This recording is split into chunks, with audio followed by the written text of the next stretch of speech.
नमस्ते।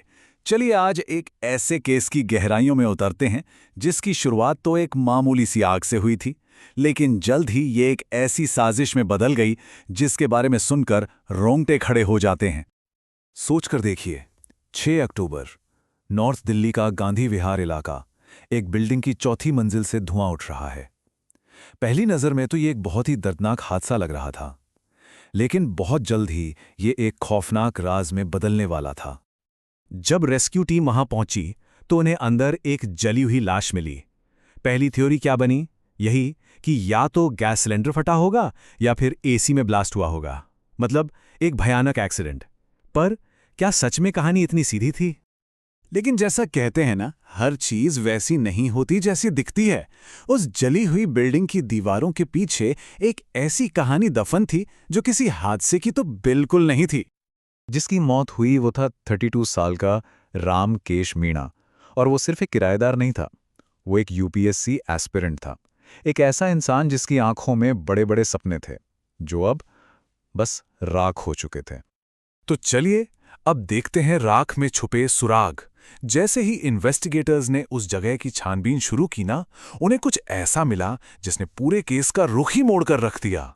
ये कोई एक्सीडेंट नहीं था, बिल्कुल भी नहीं। देखिए, एक सिंपल से एक्सीडेंट की जो थियरी थी वो अब एक सोची समझी हत्या की साजिश में बदल चुकी थी। अब सवाल ये नहीं था कि आग कैसे लगी, असली सवाल ये था कि आग किसने लगाई। फॉरेंसिक टीम के सामने एक बहुत ही परेशान करने वाली तस्वीर थी। मतलब आग जिस तरह से फैली थी वो अजीब था, बॉडी की पोजीशन वो भी अजीब थी। वहां आग भड़काने वाली चीजों के निशान मिले, सब कुछ, हर एक चीज एक साजिश की तरफ इशारा कर रही थी। और फिर जो सीसीटीवी फुटेज सामने आई उसने तो सारे शक को यकीन में बदल दिया। तो जब ये साफ हो गया कि ये एक मर्डर था, पुलिस की इन्वेस्टिगेशन का फोकस सीधा विक्टिम की पर्सनल लाइफ पर चला गया। और यहां से कहानी और भी ज्यादा उलझने वाली थी। अब जिनके नाम सामने आए उनके प्रोफाइल्स बड़े अजीब थे, बहुत अजीब। पहला नाम मीणा की live in partner Amrita Chauhan, और सुनिए वो खुद एक फोरेंसिक साइंस की स्टूडेंट थी। दूसरा उसका एक्स बॉयफ्रेंड सुमित कश्यप, जो एक एलपीजी सिलेंडर सप्लायर था। और तीसरा उनका साथी संदीप कुमार। मतलब एक ऐसी अनोखी तिकड़ी जिसके बारे में कोई सोच भी नहीं सकता था। तो सवाल ये उठता है कि आखिर इन 3 अलग अलग बैकग्राउंड के लोगों को एक साथ लाया किस चीज ने? इसका जवाब एक हार्ड डिस्क में बंद था, एक डिजिटल राज जो इस पूरे खौफनाक जुर्म के पीछे का मकसद बताने वाला था। पुलिस रिपोर्ट्स के मुताबिक इस सब की जड़ में था धोखा और बेइज्जती का एक गहरा एहसास। ये बदले की आग में जलती एक ऐसी कहानी थी जो आखिर में जानलेवा साबित हुई। हुआ ये कि अमृता को पता चला कि मीणा ने चुपके से उसके कुछ प्राइवेट मोमेंट्स रिकॉर्ड कर लिए थे, और जब अमृता ने उसे वो वीडियोस डिलीट करने को कहा तो उसने साफ मना कर दिया। बस यही डिजिटल धोखा वो चिंगारी थी जिसने इस पूरी हत्या की आग को भड़का दिया। लेकिन कहानी सिर्फ अमृता तक ही सीमित नहीं थी।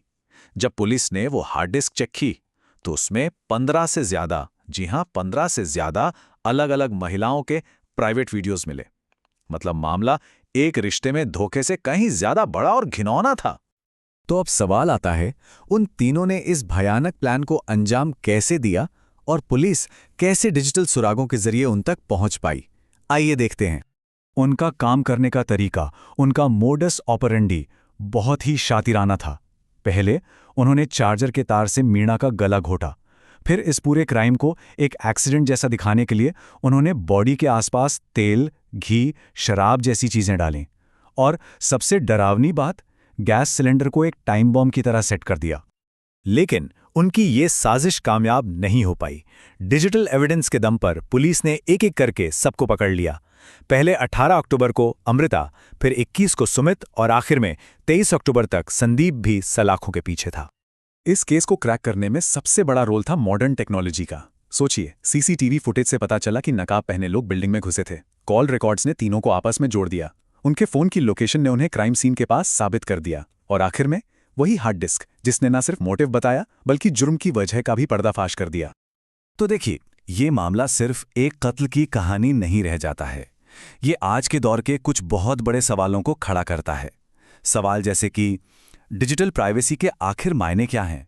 रिश्तों में मिलने वाले धोखे का अंजाम क्या हो सकता है और बदले की आग एक इंसान को किस हद तक गिरा सकती है। ये कहानी टेक्नोलॉजी, प्राइवेसी और इंसानी जज्बातों के एक बहुत ही खतरनाक कॉकटेल की कड़वी हकीकत है। और ये एक सवाल छोड़ जाती है कि जब हमारी जिंदगी डेटा बन जाती है तो उसमें भरोसे के टूटने की कीमत क्या हो सकती है।